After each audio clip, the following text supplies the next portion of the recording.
Water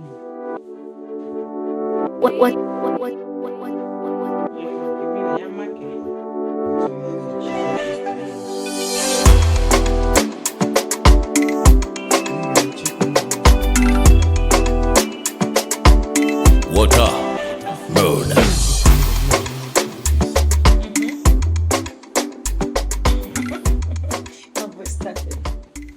And one man will be between two sometimes. One of the other about me. Are you ready? Fully ready. Okay. As always. We're going to be talking about teaching today.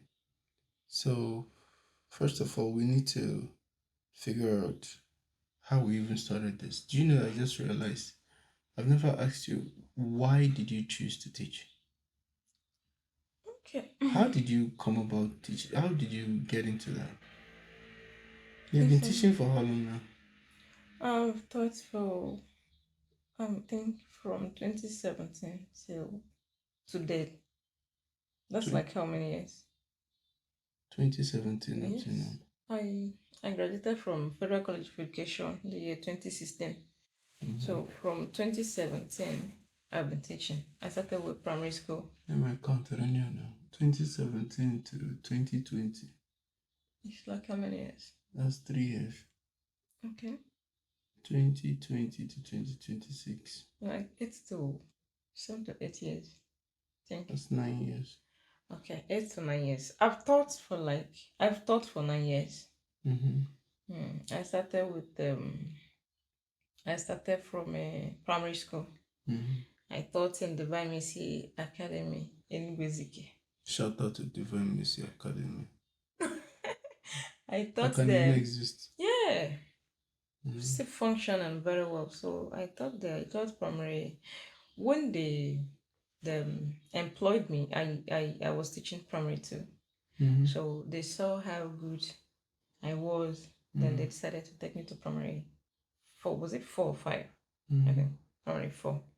So I was teaching primary 4 till there was this recruitment of SMB. Okay. Again. So I think that of SMB came after PPSMB recruited. Mm-hmm. That was in the year 2018. Mm-hmm. So I applied and I was opportune to get the job. So I then moved into secondary school direct. Thank you. Teaching in primary school and teaching in secondary school, which do you naturally prefer? I think that of secondary school. Mm-hmm. Because teaching in primary school, if you're teaching in primary school, they have more work. Okay. It's a system like system of education in Enugu State or in Enugu State. Let me talk about the one I know. If it's in primary school, you get to be in the same class with the kids, the purpose, right? So while you're with them, it's not just that you're with them, but you're teaching almost all the subjects. You're teaching all the subjects. Understand? So you guys master all the subjects. It's not like I'm not good in math, or I read English, or I read economics. In primary school, it's assumed you read everything. You understand? So, but in secondary school, you get to stick to that subject you studied in the university. You understand? And probably even it would kind of improve you based on the fact that you get to use what you actually spent 4 years studying. Yes. And then acquire more knowledge. Yeah, acquire more knowledge because you will keep researching and you grow in your field. Well, I think I don't even know. For me, I've taught. Have you taught in primary school before? Now I am. Okay, now you. Yeah. Okay, and you've taught in secondary school. I've taught in secondary school. So, what's the experience like? Oh, where do you prefer? If you're asked, would you prefer to go back to secondary school or continue with this primary schools? Well, I've taught in 2 different worlds. Okay, so that's I've taught in Nigeria and I've taught in Japan. I'm teaching. And you're teaching in Japan currently. Japan. Okay. So that's the that's the thing for me. So I would be considering a lot of factors Okay. when I am answering this question. I'll be looking at environmental factor, societal factor, like culture. I'll be Okay. looking at education systems and all that. But I feel like if I should just place my judgment based on the level of learners, Okay. I I think I find myself challenged by maybe kindergarten and primary school children, Okay. and it's not like I'm not comfortable there. I'm comfortable. I'm Okay. able to interact with. I love them. In fact, I would say I love kindergarten the most. I love Okay. teaching kindergarten the most. Are you being But serious? yeah, I'm Are very you serious. I'm very these children. That's why I said that another thing I have to also consider. I've not taught kindergarten in in Nigeria. Nigeria? Oh, Yeah, okay. Okay. so but kindergarten here, I love it because I believe children are the same everywhere. They're basically maybe Are you differences. sure? Yeah, yeah, yeah. I'm telling you, Okay. I've been with these children a long time. Okay. The the difference is just maybe behaviorisms based on where Oh, a child grew up. oh, okay. Okay. But that's natural instinct of a A child. child It's the same. remains the Yeah, same. it's Yeah. constant. So I feel like without having experience of kindergarten in Nigeria, I feel like my experience of kindergarten here has been amazing. I love these kids here. Yeah, they're Okay. just so cute. Yeah. Mm. In the way they think, in their curiosity, in the way they talk to you. But at the same time you get that energy, high energy children, low attention span. So you're fighting to get their attention for at least 3 minutes. Okay. Just give me 3 minutes of Just your three time. minutes of your time, please. So Let's that you can walk. learn. Can So we like, please can we just walk? walk for 3 minutes? You just I'm let not me asking for pass. much. Just, Just just give me 3 minutes. Let me pass this information to you so that I don't lose my job. I Just give me get. 3 minutes so that I you get. look as if I'm a human, I'm a teacher. So I look like a professional human I can't being. even The rest of the I time, get. you're just fighting with them, Fighting. trying to Trying get to them to calm down. sit them in Yeah, one I place. Yeah, understand. they don't have good response to. They don't have the best response to sit down one place. Hmm. Yeah, they want to be up As and children, about. they are. Will be And difficult. the more you grow, I'm not saying I'm that old, but the Hmm. more you grow, you don't have that level of energy that they I have as well. understand. I understand. So but outside that, they are lovely to be with. They have the most fun minds because Okay. they are very inquisitive. They're very, they bring you down to what life really is. Yes. Yeah. Yeah. So but the only level that comes close to that is junior high school level. Okay. Yeah, I really enjoyed it because they come across that bridge of there's this That. bridge of little children and Okay. adults. They are Okay. not yet adults in the sense that they are now, too proud to These do are some children things. of like 5 to how many years? No, no, no. Junior. You mean Junior. kindergarten, junior high school? Okay. No, junior high school is like odd girl. Secondary school. Yeah, secondary school. Odd girl, Okay. JS class nearby. Okay, like from Mm. 14, For 11 years up. Okay. Okay. so 11 to like 15. 15 years or But in my end 16. by our own place, we even you find an 18-year boy, 18-year-old child is still in junior high school. Okay. So yeah. Yeah. So it's another particular state sorry, age I like because Okay. they still want to play. They're still kids. Okay. So I love to play in my class. I'm not a Okay. serious person. So I love having Oh fun. yeah, you don't need to tell me that you've not been a serious person right from the time I you knew. don't So I don't like serious class. oh, So I like the fact that they still have that mindset to play, okay. but now I don't have to spend so much energy sitting them one Now place. they can listen. Those They group can can actually sit listen. and listen. Yeah. Yeah. Okay. So, but you still get those, especially the female students, still tricky to deal with because they're now beginning to get their mood swings, their Okay. hormones. So Okay. they are I think tricky at that point. adolescent. They're in the Yeah, adolescent they're in the stage. adolescent Okay. stage. So it's tricky at that point. You have to be careful With them. handling them. Back in Nigeria, it's easier. I think that I taught that level a whole lot. Yeah, you did. And then I taught senior secondary level. I think in Nigeria, junior high school was good. Okay. Yeah, really good. But senior high school, oh my God. In Nigeria, right? In Nigeria. Oh, yeah. Senior high school, oh. It was a very terrible experience for you then. I could remember you fighting at yours. Yeah, I was literally fighting. Fighting with your student. Yeah, I remember that day. For with the guy inside the computer.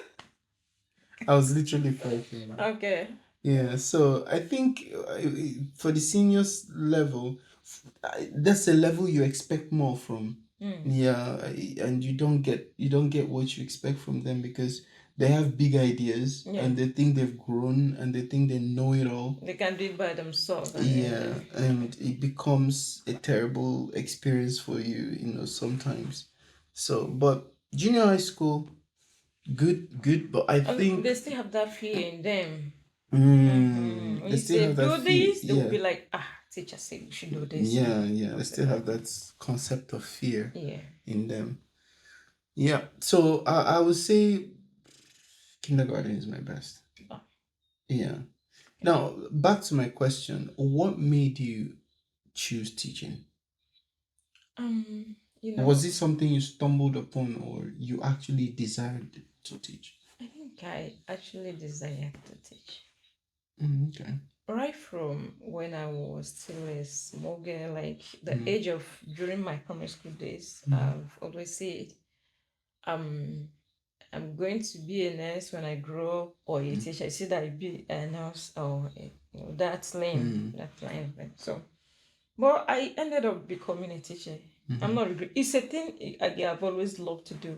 It's passion. Understand? So, I wasn't forced, or it was not because I was not like, it's not because I was not able to get that one I want. Then I decided to go into now. So it's something I've always wanted. Yes. Basically. Yeah. Okay. For me, it's passion driven. I've always, my growth was actually,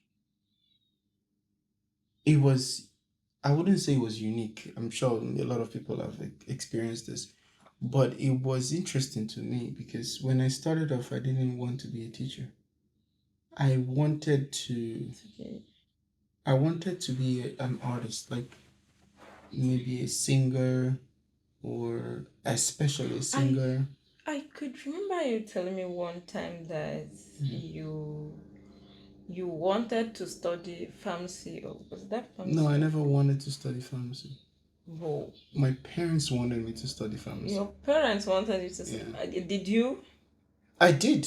I studied pharmacy for 3 years. And you decided to? And I left. Tuama from that field. Oh my God. I left. I think it wasn't. Each day I stepped into that classroom, I felt lost. From which university? From Madonna University. Yeah, each time I stepped my foot into that pharmacy classroom, I hated my life. Because it wasn't something I didn't like it. Like, I hated the fact that everybody in the class felt like they knew so much. That ego of a pharmacist, and I'm supposed to be one of them. I'm supposed to be a pharmacist. I wasn't really failing my exams. You were doing well. I was doing well. Why then did you? I wasn't there. I'm not an ego person. Like, there's something about me. How do I put this for you to understand? I need to conceptualize it properly because a lot of people misunderstand it about me. Whenever I move, whenever I go to somewhere, people look at me as, why is this guy so proud of himself? but I hate it. I don't like You're being. not proud of Yeah, yourself. I'm not like I'm not proud of myself, but Okay. I don't pride myself. Okay. Do you understand? I don't Okay. pride. People get the wrong concept of me. Of you. Yeah, I actually like looking confident. Okay. But But anybody that's not that's you priding yeah, yourself. that's not me priding myself. Okay. But anybody that comes close to me knows that I'm a very humble person. Okay. Yeah, I'm always quick to apologize. I'm always quick to let's talk about it or anything. But that's I have that inner child always crying to come out. Like I always want to play. I'm always quick to go to the ground with the child. I'm like that. So when I see them in their white suits and feeling like I'm like I don't want people to look at me like that. I don't want people to see To me see you with my there. white suit and feel like I'm this top guy, of which there's some form of identity crisis there because I felt like I'm not worth it. There was a time I explained this to you Okay. where I Remember. felt like I never felt like I was good enough for anything. I never felt like I was good enough for people to see me and say, "Oh, he's this good." No, I never felt that So way. you had was that inferiority complex or Yeah, what? yeah, yeah, yeah. That's the word. That's the terminology, right? I had that thing. I just I felt like I was the worst. In the Like within my class. siblings, I always look at myself as the worst of all of us. Well, do you think you're the worst? I think they're better than me. Odnaka was extremely smart. Odnaka was the best graduating student in her class. That's my only sister. Okay. I'm so proud, super proud of that girl. Okay. Super, I love her to death. Okay. My younger brother, you know how I rate him. He's like top. He's like after daddy, That's system. Chisom. Yeah. Okay. Like he's so wise. So wise He's so man. simple. He's Okay. so good looking. He's just he's intellectual. Like, do you understand? He's so prayerful. Like I love him so much. Do you get? So when I look at my own self, maybe because I was the way I was always told, when I was growing up, what I kept hearing in my ear was you're stupid, you're this, you're that, This you're can't dumb, you you're do this? yeah, Oh. and kept hearing, can't you be like this person? Can't you see that person? And I always felt, of which I did a lot of stupid things growing up. Like I don't want to take those ones out. So, Okay. when you put all that together, doing a lot of stupid, regrettable things, and then being told every day that you did that and how that makes you look, you now walk around thinking everybody sees that. Do you get? So, with that, if you put me in a pharmacy class, I don't fit. My You've mom, already graded yourself. yeah, Okay. as nothing. Even in class with my peers, I don't see myself as handsome or I don't. It's inferiority Yeah, complex. I didn't feel like I was like I would get the It was good girls or enough yeah. and yeah. So Check. I started feeling more like, okay, I don't belong here. My parents wanted me to be like a doctor or pharmacist or It's professional. yeah. Okay. And they were saying that because they felt I was really smart and I could do it, and they don't want me to be poor and all that. But me, I wanted a simple lifestyle. I wanted to sing. I wanted to write. I wanted to act. Okay. These were the three things that were the most important to me growing up. Okay. Writing, singing, acting. Of which I've not lost hope. I know I can This still is do it. art inclined. Yeah, right? they're But all art inclined, yeah. okay, you found yourself the other. Yeah. Okay, I even same. rebelled at some point and was like, I'm going to switch at SS3. When? Yes. Senior high school. When do you intend to do the switch? Now. No. I intended. Okay. Yeah, to switch at SS3. Like, I want to go into art. Yeah, I changed my subjects. It's It was already a too late. Yo. yeah, You can never go back. Yeah. it was a Everybody. terrible time because Funny. my parents, my mom was furious. We Hmm. fought about it, and then like, you know what? I talked to my guardians and counselor then, and he was like, you know what? You don't want to be fighting with the people that pay your fees. Hmm. Just you have to agree with them. You have to do what. Then when you make it, you can go back and become a medical doctor. Sorry, become an artist, however you want it. At that point, I'm like, fine. So I had to choose between being a doctor, which I hated. I don't like blood. You know that I about should me. have married a doctor. Yeah, you would have been marrying a doctor Hmm. by now. Doctor Yeah, Godfrey Uroko. Chukwuebuka. Hi! Dr. Uroko. Now I've ended up marrying a teacher. Oh my god. Nwunye doc. Yeah, doc. Merigaka. Movie. Oh my god. Proceed. So, yeah, I had the option of choosing being a doctor, or being a pharmacist. A nurse is out of the question. So just something art inclined. So I decided, let me go in for pharmacy because I'd rather spend time with drugs than with blood. So, and when I went in there, first year, of course, it wasn't deep inside pharmacy yet. So first year, I was still doing okay. I was still. Then second year, when I'm full into pharmacy, I was Your like, thing popped up. nope, nope, nope, nope, nope. I'm not doing this. I'm not doing this. Like deliberately, Okay. I didn't just want to read sometimes. Okay. Deliberately, I didn't want to go to class. Okay. Like I just felt out of place. Okay. Well, that switch, do you like now, do you regret the fact that you switched From pharmacy, from pharmacy to studying industrial chemistry. industrial chemistry? No, You don't regret it? never. In Okay. fact, I regret studying industrial chemistry. Why? Am I using it today? Ask yourself. Don't you think that you may use it in the future? I don't really have any intention to use it. So I are don't. you telling us that this teaching is your calling? Like, Yeah. Teaching became something I discovered growing up, getting to university. Sorry, growing through university, getting to the first time I encountered teaching was when I was put in a secondary school.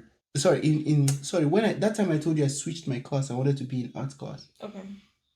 I got into the class. Now, it was a class where everybody presumed this class was for people that were dumbs, like people that don't know anything. Okay. Are the people in this class? Okay, art class. Art class. Okay. People assume this is the worst class.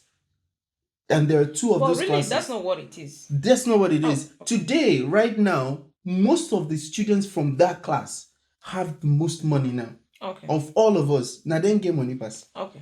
You understand? It's how life turns out, right? Yeah. So I remember most of them, or Pata, all of them. These guys are top guys now. Those are boys. I really adore those boys. I really love those boys. Even the ladies in that class, top, well-mannered, cultured human beings. Human beings. So, but I was able to see the human being in them, while other students felt like that's the worst class you could go to. Yeah. I remember when I left from my class in W and went to Z, most of my classmates in W were laughing at me. Like, why would you step down? You understand? To that level. So, but when I got there, I saw they were just human beings like me. I saw there was nothing. I felt in place. This is where I belonged. Yeah. Where people think less of me, but I know we are more.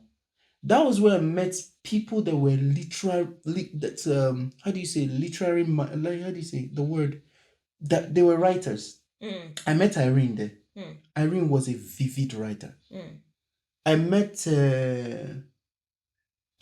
who was name? There was this other girl, Amaka. Amaka was a brilliant thinker. Okay. these were people we met. You know what kills people? No, let me not. Let me not digress too much. Becoming. Yeah. Now, so these were avid, brilliant thinkers. Okay. Opata, I always knew the way he was thinking from young age. I knew that boy would be. That was why I was so close to him, even though he was borrowing my notes when we were in secondary school. Now I can't walk on the grass he walks on. Do you understand? Yeah. He was borrowing my notes then, but I could see this guy was a genius in mind. Do you get? So I met these people, and then that was the first time I encountered teaching, because for some of them they were finding math difficult, or some of these things difficult. And I come from W class where I was better in math than most. I was better in some subjects. They were better in arts. So I started teaching in that class. Okay, you were teaching them math. Yeah. So I would sometimes stand in front of the board and start teaching people who want to listen. One of the days, my principal walked in on me teaching and gave me so much, commendations, and I felt so proud of myself. But that was the first time I encountered teaching. Now, something was born in me that day. I felt alive that day. I felt like, I loved the fact that people listened to me. Because I felt all my life, nobody wants to listen to me. Nobody wants to know what I actually want. You understand? Even if I say it, they will tell me what is better for me. Do you get? So for the first time, I saw people sit down, listen to me like I was worth something. Then I now grew into whatever I did in the university, and then finished, got to youth service, and I was posted to teach. And that was where the journey started. Yeah, that was where it happened. That school in Ijoko Lemode shattered something that I'm so happy shattered. I started to feel useful. For the first time in my life, I began to feel, I want to cry right now. Yeah. I began to feel like a person. Do you get? Like, people started looking at me, and I would talk, and people were, listening, and I felt started becoming some people's role model. Yeah, I now had a purpose. My journey started for the first time. And then, coupled with that, I started growing in confidence to speak in public. Then I couldn't speak to people. I didn't feel like anybody should listen to me. I remember the first day I was asked to read in the front of a class. I almost peed on myself. In your secondary school then? Secondary school. Yeah, I was peed on myself, So it started growing and growing, and I just knew this was where I belonged, I knew this was where I belonged. And since then, I haven't turned back. Right now, it's more like, how can I make it bigger? How can I do more? Yeah. Understand. So, yeah. What subjects have you taught? Just English? You know, when I was in College of Education, I studied music and English. It was a combined course. Sorry, I'm yawning like this. This is like, what, 7:50 in the morning? Like, early, so early. We're recording so early in the morning. I have not had enough sleep. Oh, this is the only time we can do this recording, because we have to do a lot of things today. Yeah, go ahead. Sorry. I read music and English. So I've taught music during my teaching practice. Wait, you've taught music? Yeah. Really? All this while I've been reading, sight reading for you, sight singing, and all. You think? No, I know you have a good voice. Okay. And I know you were in the choir at some point. Yeah. So I didn't know you taught music. I did. That was during my teaching practice. You don't go to service from what's it called, College of Education. You go for teaching practice. Did practice. We practiced for 3 months? I think that was 3 months. So during my teaching practice, I taught music. Yes, and even. Do you enjoy teaching it? The music? Yeah. Even if I'm opportune to teach music now, I would love it. I can still teach music, but because I couldn't get a job like with it in my area, I was I decided to go for English. English. Yes. And since then I've been teaching English. I think I've taught. Did you at any point teach literature? Literature, no. I remember you telling me you loved that. You loved literature. Literature, yeah, I loved it. Okay. I loved it. For me, I thought. You know me, I've taught a lot. Don't count subjects. If you're asked to mention or count, you mention chemistry, you mention literature, you mention math, you mention English. In fact, you are master of every. Let me I'm say, not the master of everything. see, you are good. I've seen you teach.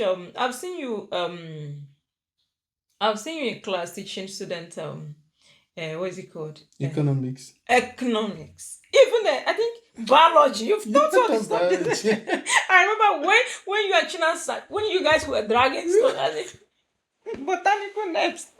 That. So, oh my God, you taught so many subjects. I've taught basic science. I've taught basic tech. I've taught agric. I've taught man. You know, the thing is, anyone who is born a teacher is a teacher. You understand? That's why we say that teaching is a thing of the conscience. It's something that comes with passion, not because I don't have any other thing to do. It's not done that way. When you have that call, you can actually teach any subject. You just need to have the knowledge of it. Have the knowledge and then you go off with it. Yeah. That's the truth. Because I feel like that being able to teach, having that passion to teach is what drives every subject I taught. It's just what do I need to pass on to you? I feel like for me, teaching has always been about these children. It has never been about me. It has always been like what can I offer you today to make you better? Do you get? Yeah. So you remember even back then it wasn't just about teaching English and subjects and all those things. It was also like morality, like knowledge, practicing knowledge in so many ways. Like, oh my God, even sports. Yeah, I was still teaching when I do sports with them. I was a games teacher at some point, so it was this thing that I make every part of me or every moment I have with a child a teachable moment. You understand? So yeah. I was going to ask you, right? Okay. So what do you think since you started teaching or what do you think you used to do while teaching that you can't do now?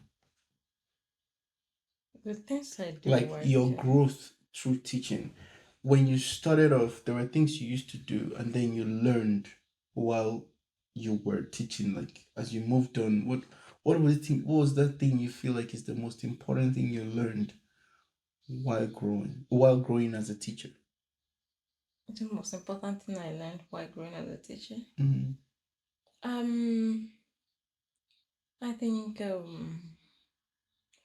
while growing as a teacher, I learned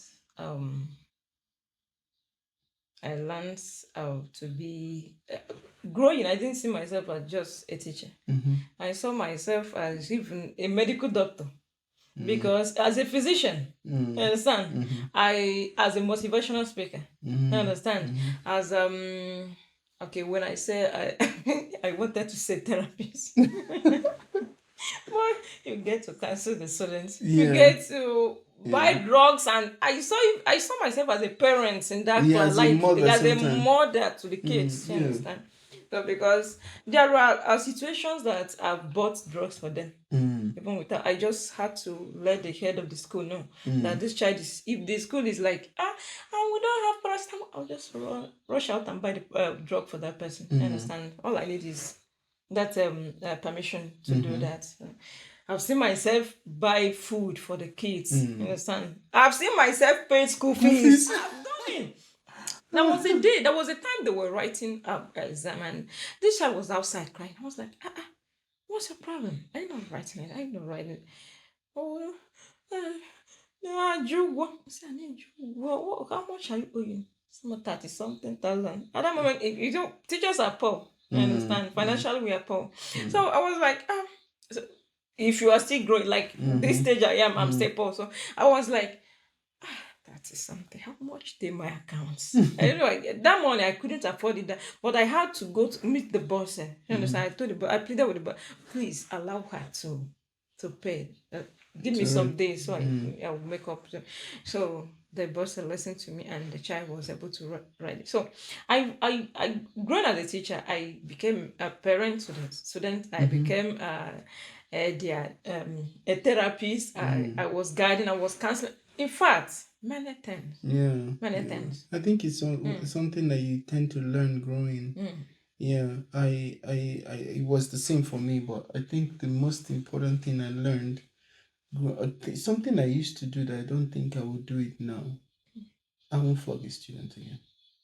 Flogging? Yeah. Why do you say that? I don't think I will. I think it's more detrimental for you as a teacher than for the student, actually. And I remember you used to counsel me on that sometimes, even though you understood why I was flogging students. But you would tell me I have to be very careful so that I don't get into, like, I don't hurt a child and then I get into trouble.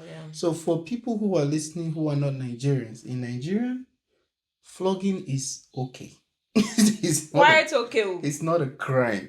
You can flog a child. You can even decide to lock up the child. Like, it's not a crime. Normal. In some schools, it's allowed. Yeah. So in the school where I thought it was actually allowed, most in public schools. Most public schools, it's allowed. So, and this was back. I'm not saying back then like I'm too old, but it was like what? Like how many years ago? Like 6. No, it's not been up to 4 6. years when ago. did you 4 to 3 years ago? Yeah, 4 years ago. Yeah. So, yeah, back then I don't know. They still do it now, right? But what made you, like, you started with, you said back then you were flogging, but now is it because they don't allow it here? Because I learned that here you cannot even raise, you cannot even talk to a child. You can't even shout. You can't even shout. Yeah. No matter what the child. No, you can't shout. You keep. We'll get to that part later. Oh, okay. But like what I learned is I can't. When I was flogging, I'm not saying flogging is bad. Flogging has really helped some students, some children, giving them that fear, especially in these schools where in Nigeria you have like sometimes 1,000 students in a school. So it's not easy to just use your mouth to control students. Okay. Student needs to see a higher level of disciplinary action to actually follow orders. Because it's a ton of students, a lot of students. Like correct. To take.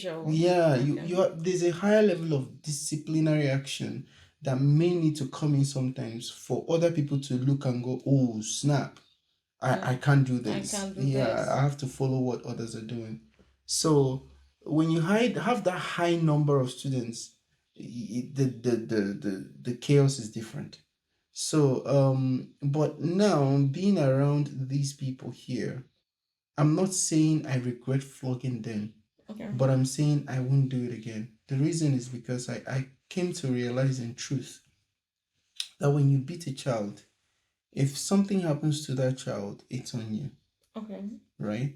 So I was actually very lucky not to have been. I've encountered terrible situations where the villagers came to fight me at some point. Yeah. So, and this is what happens when you're just trying to do your best. They don't know what you go through. Was it the villagers or just that was a man?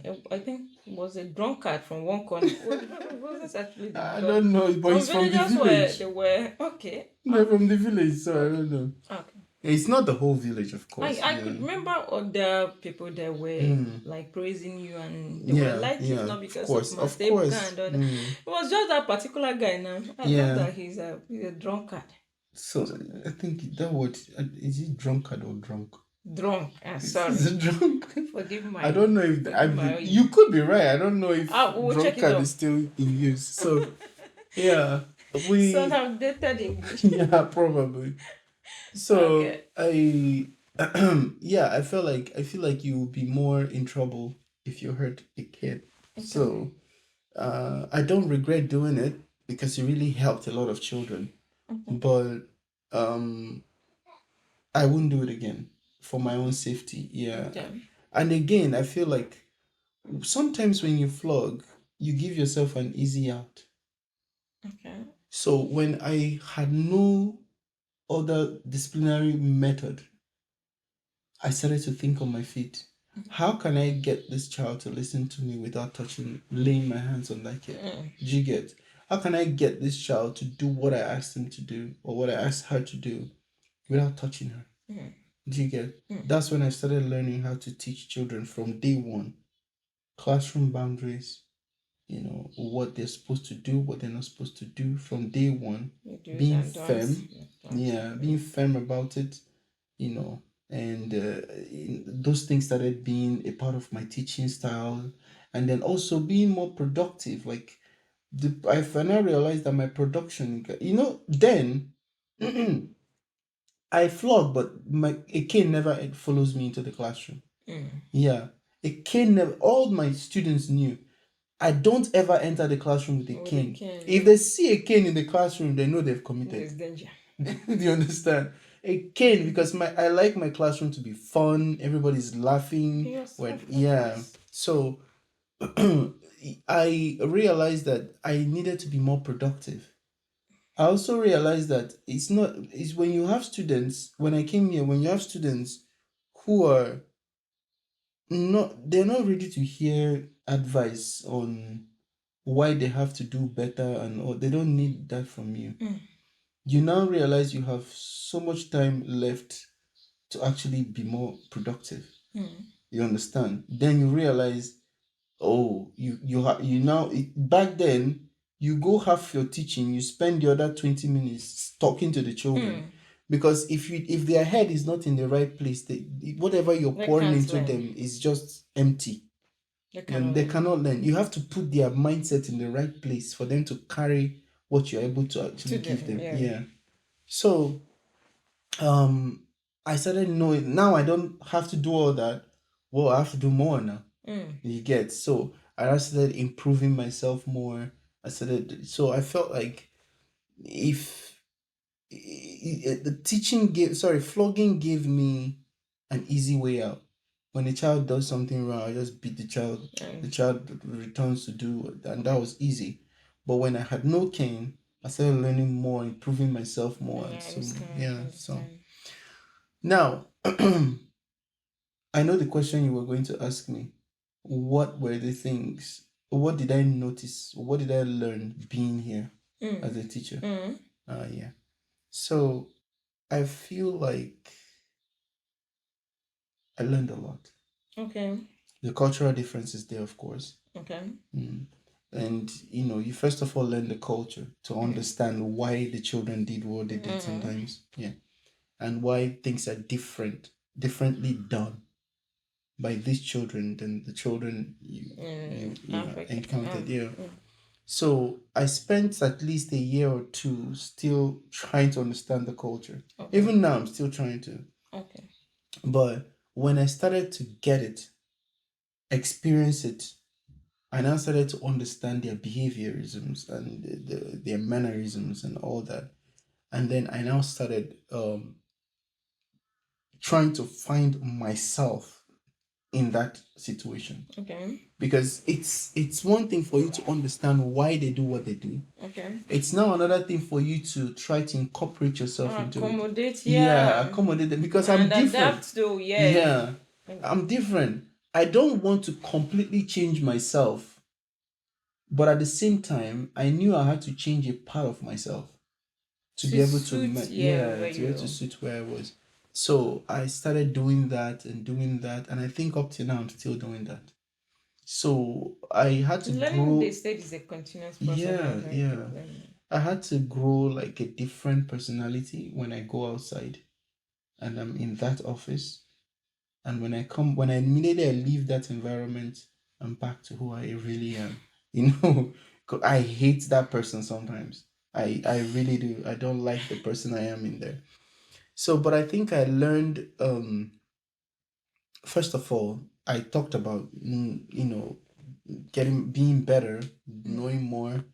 Then secondly, I learned that education systems are not so different. How do you mean? So I feel like today, or let me know if you also get this feeling.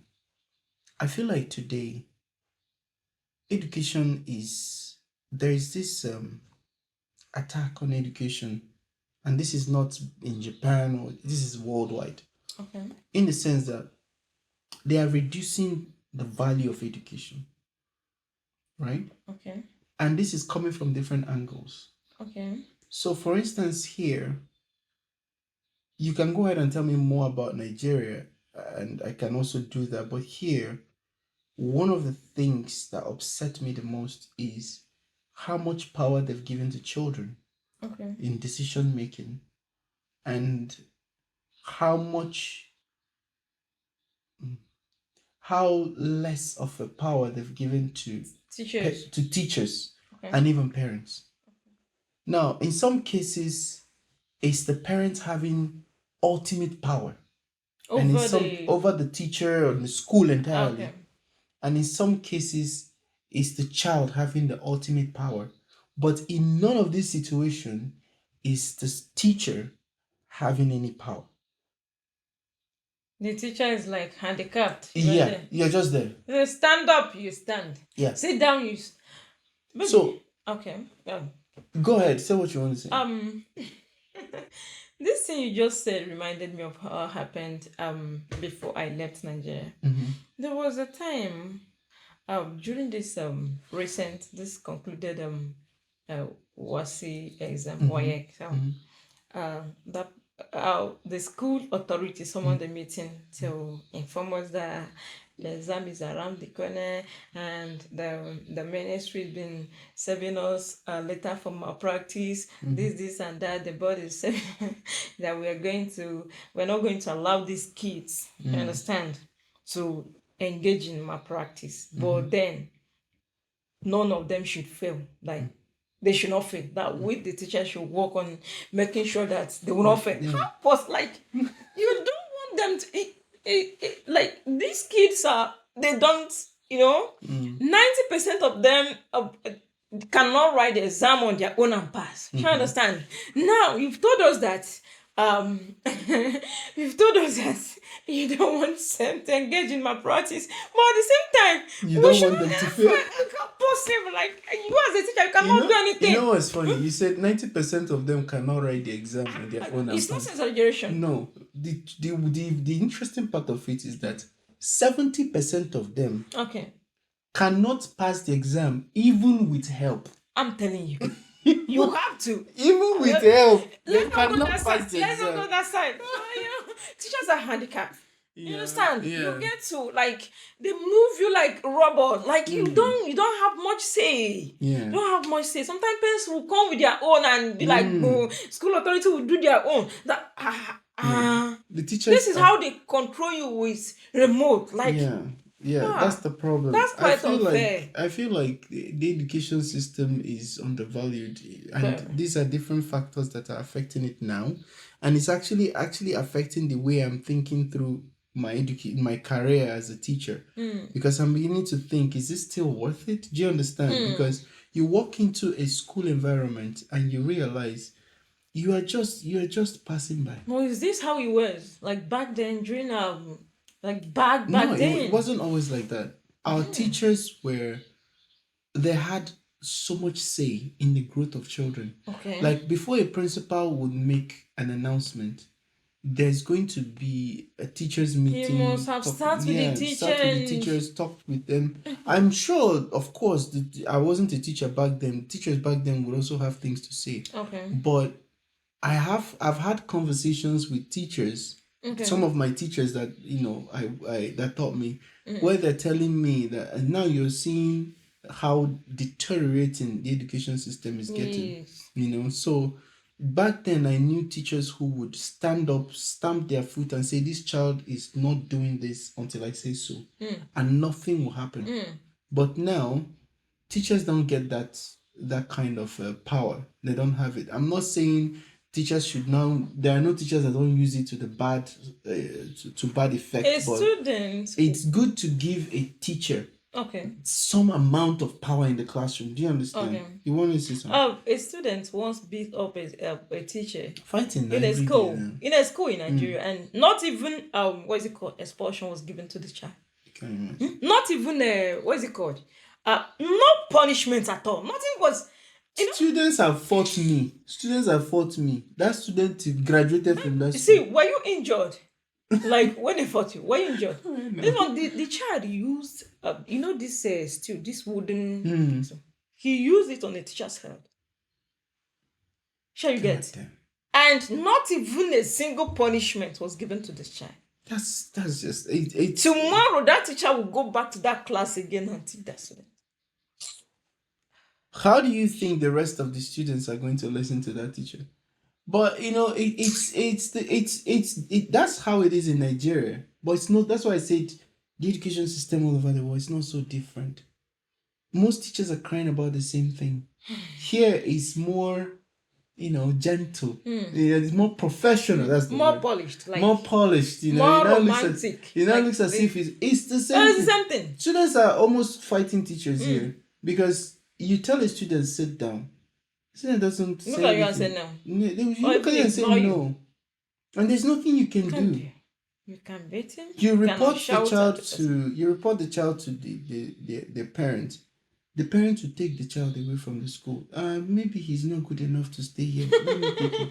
So you see the school telling you, please don't report because we don't want to be losing students.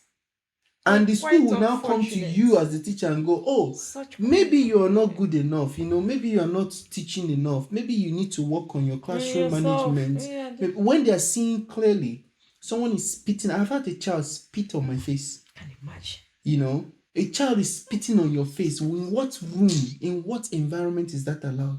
Or maybe you are not doing enough as the teacher. Maybe you need to work on your classroom management. Maybe we need to change the teacher so that maybe he doesn't like you as the teacher. And there is no accountability on the student. So you realize that so much power is given to them. And I feel like, that's something I learned being here. It's I had to learn very fast that I don't have so much role here. I'm just going to do what I'm asked to do. And I walk away. It's not like back then in Nigeria where I'm the games master, I do this, I help in this, I even work where I'm not supposed to work just so that the school will be running. It's not like that here. You do what you're supposed to do and walk away. When I started at first, I was like, why are these teachers so nonchalant? Like, why is everybody behaving like this education is not important again? Until I realized that you don't really have so much power in the classroom, So that's the second thing I learned. The third thing I think I learned being here is how to actually treat a child. A child. Okay. How to actually treat a child. How to create boundary between you and the child. Okay, can we share that? Yeah, so for example, back in Nigeria, you know how it used to be. Students are all over me, jumping on me. We play like kids. Children visit my house. I visit their house. I learned quickly how to create a boundary between you and the child.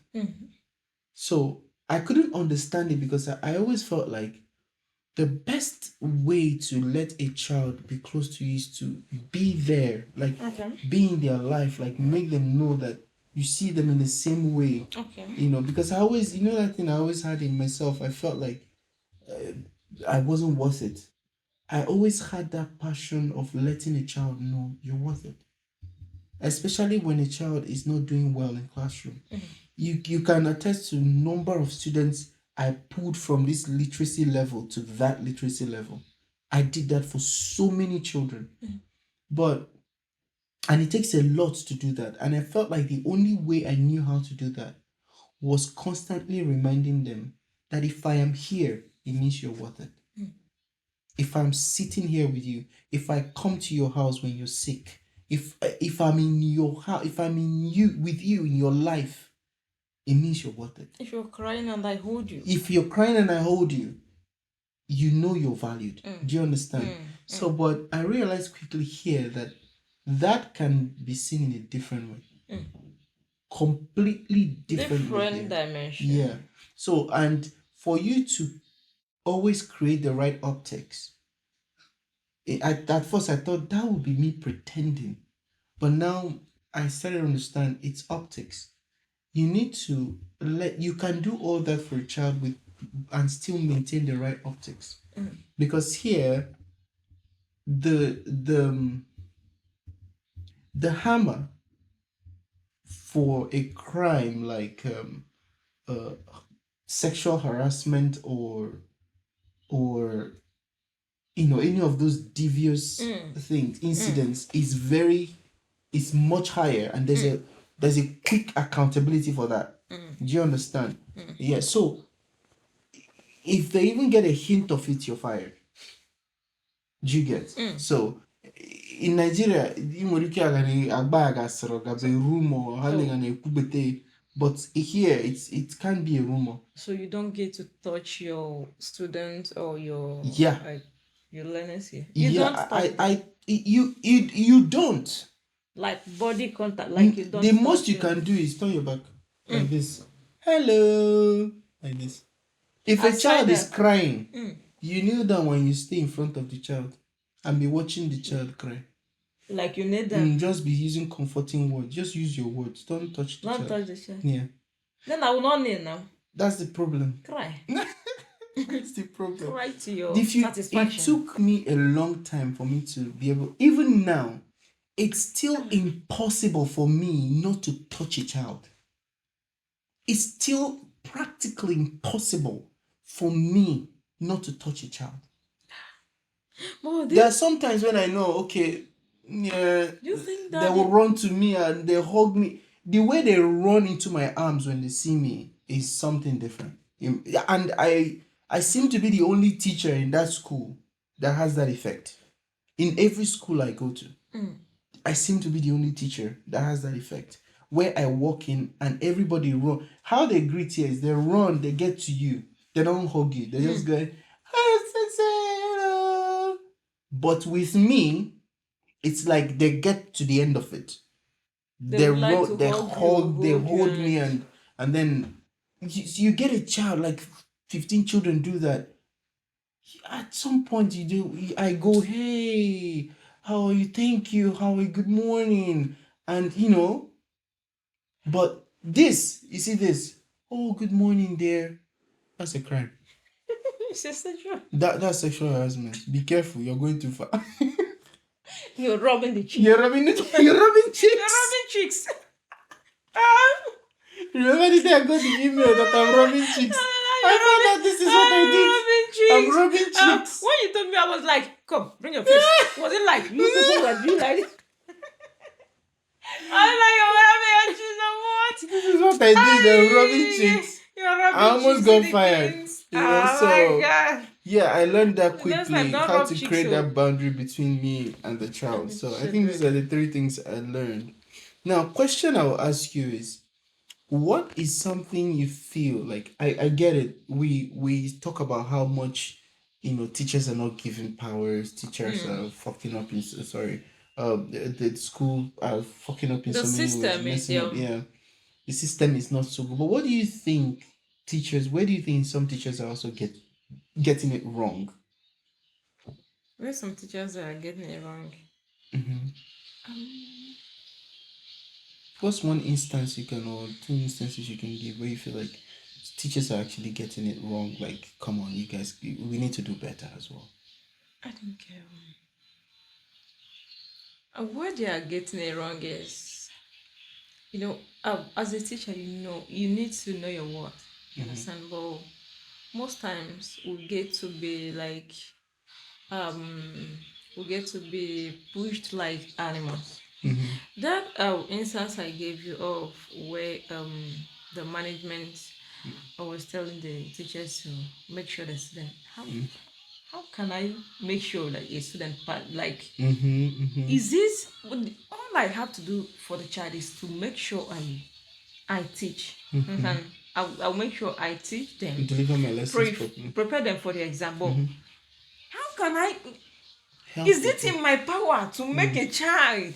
This making of a child, like making them to pass, is inside the hall already. It's not like it's a classroom thing. Yeah. Like write things for them to use to write the exams and all that. I think I did that a few times in Nigeria, and the few times I did it, the school was almost on their knees for me to do it. Do you know that? I refused to do it. They will be told to make sure that they pass the exams, and teachers will also go ahead to. If I'm a teacher and like now I'm a teacher, that I know that I covered my scheme, or I cover my scheme, and I prepare these students well.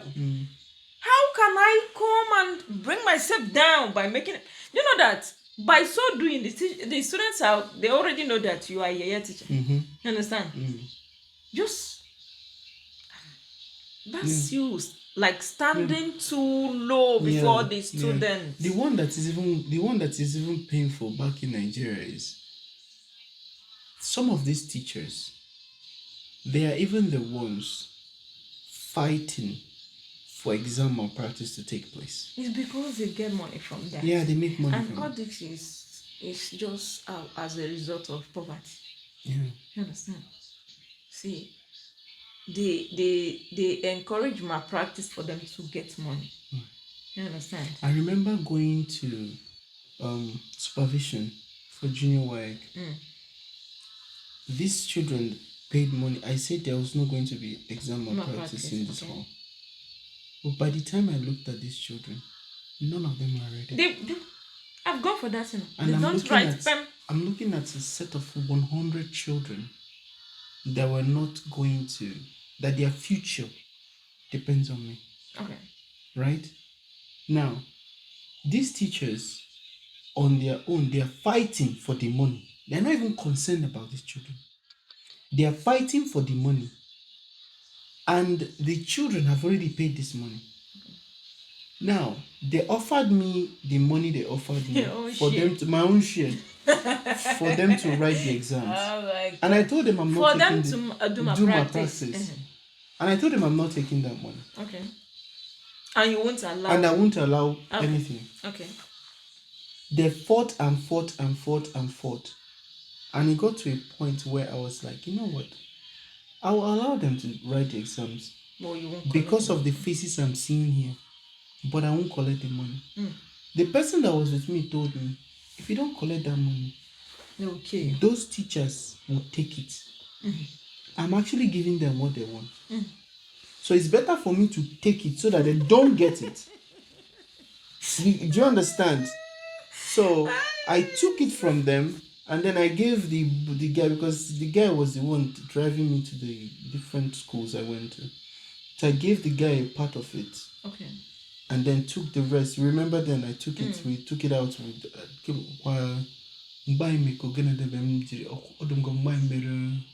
when we did inter-house, we put it in inter-house sports and stuff. Was it the house or send forth? Or send forth. Make abacha for send forth. For send forth, yeah.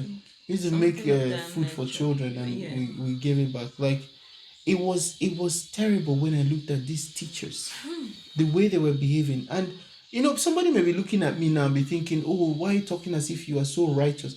I'm not the best teacher in the world. It's not a question of righteousness. This is knowing who you are, having some respect. For yourself. Because then, students kind of respected me because of that. They knew that exams, he's not going to join It got to a point that I asked during external exam, I'll tell the coordinators not to include my name in the invigilation timetable. That I wouldn't like to go there. I don't think they realize what they're doing to the children.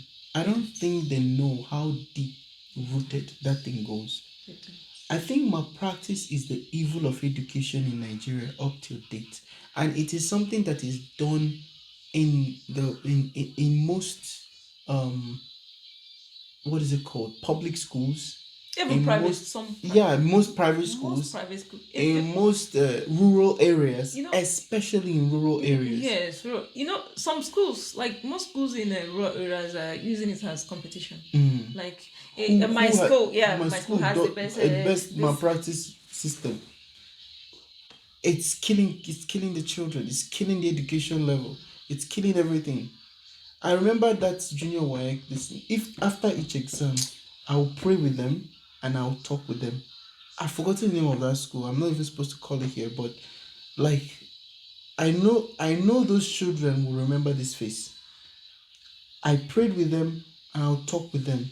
This is not exam. You have a bigger future. This is still junior work. The system You needs to can do change. better. You can do better from SS1. I'm doing this because I needed to see if you cross from SS1, can you do better? You can't live like this. You know. So I feel like that's a point. I think you're right. That's a point where teachers can do better. One other thing I feel like is still talking about knowing your worth. Appearance of teachers. Oh my God. Babe, God help me. Do you know that back in Nigeria, by the way, we didn't teach in like top schools in Nigeria. We taught in rural areas. The experience Was in rural areas, so we can conceptualize what we're talking about. Yeah.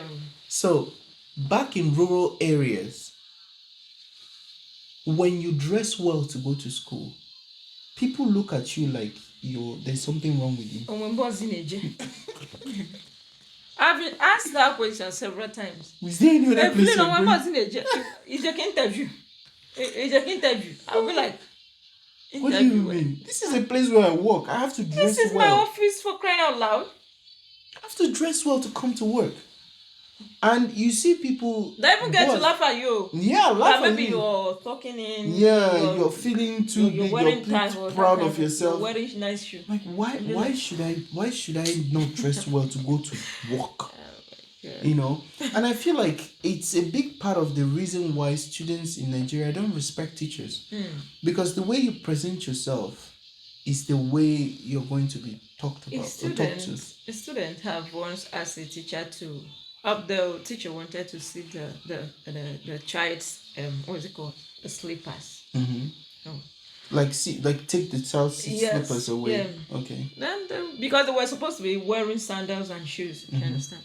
Then the student told her, "What are you wearing? It's not slippers. See, once you stop wearing slippers to school, I will start wearing shoes to school."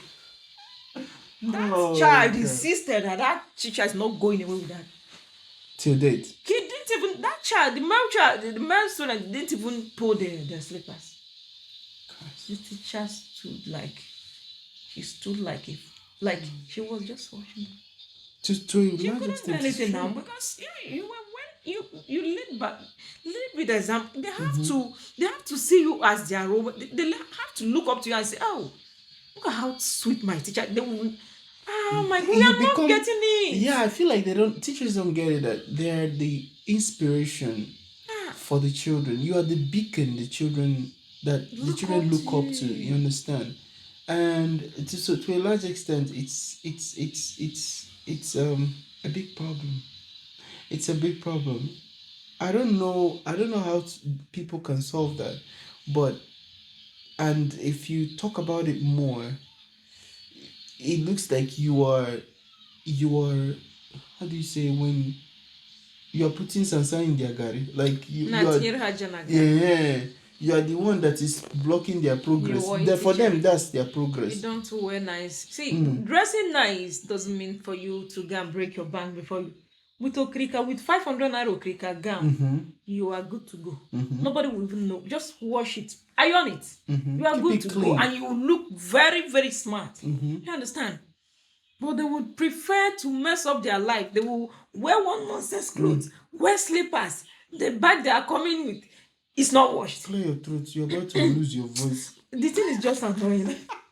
It's annoying. I don't know how best to say. Like the bike, you will see their bike is high. Like we don't have a problem with them riding bike, but clean up your bike, look good. For 1 good year, this bike have not been washed. You won't understand, though. It's crazy. It's crazy. Come down, see them now. Some persons will drink kai and come. They won't even bro. You see their mask smelling kai. Can you imagine addressing your students on kai? Do you think those children will see you as a serious person? Yeah, and do you know why it is important we're addressing the rural side is because the number of students produced in rural areas, I think, is bigger than the number of students produced in cities. I'm not sure. I don't know the real stats, but when you go there, you see like so many students. I've worked in a school where like in SS3, they're up to 300 to 400 students. Jesus just Christ. SS3. SS2 the same thing. In a class, you have up to 90 to 100 and something students.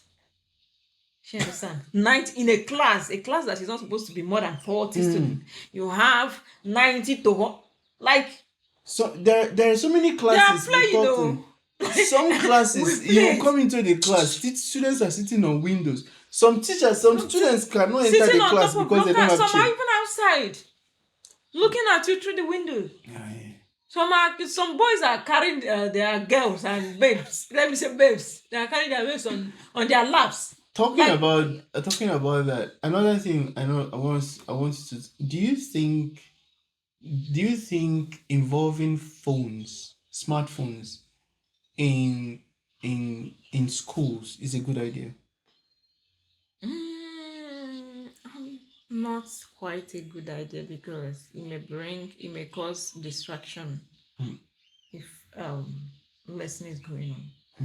You understand? Because not even it may. It does. They are kids.